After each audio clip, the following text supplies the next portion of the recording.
So on the second day of our long weekend over at North Stradbroke Island, we took a drive in the car, went down a normal looking road that ended up being a dust track and then turned into a sand track, and bearing in mind we were on an island, we were very confident it would lead to the beach, which it did.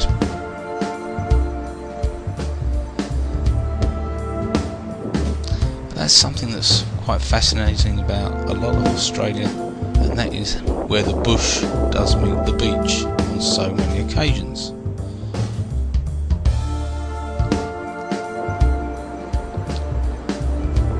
There are plenty of beaches in Australia where you can drive a car. This is one of them, but you do need a permit. We didn't have one, but plenty of people do.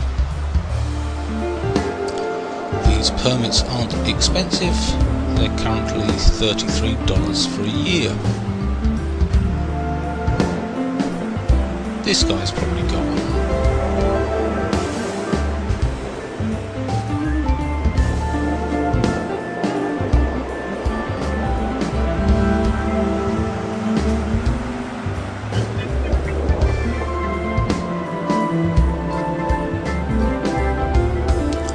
Swimming in this sea today wasn't a great option. We saw plenty of blue bottles or stingers washed up on the beach to convince us that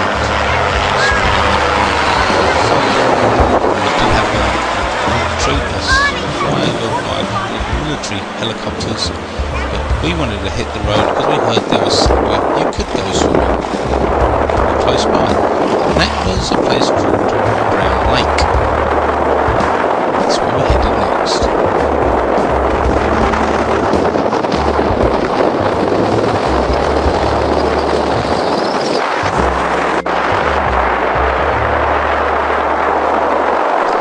We didn't know we were in for a little treat when we got there.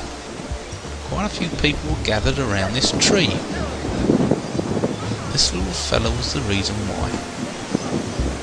This is our first ever sighting of a real wild koala living naturally in Australia. Got a bit of an itch there. Oh, that's better. Resume normal position. Lovely.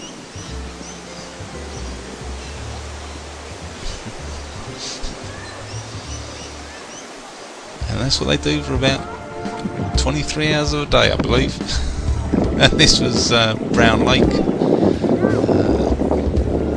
couple of brave people swimming. It wasn't overly warm, it was about 20 degrees at this time. As you can see from the rainbow in the background, we've had a bit of sun and we've had a bit of rain.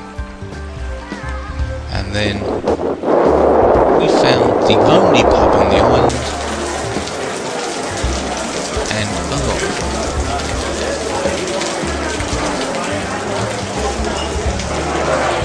Return to camp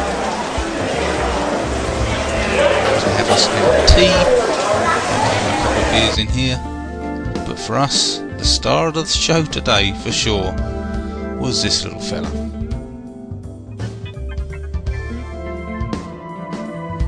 That was day 2 on Stradbroke Island.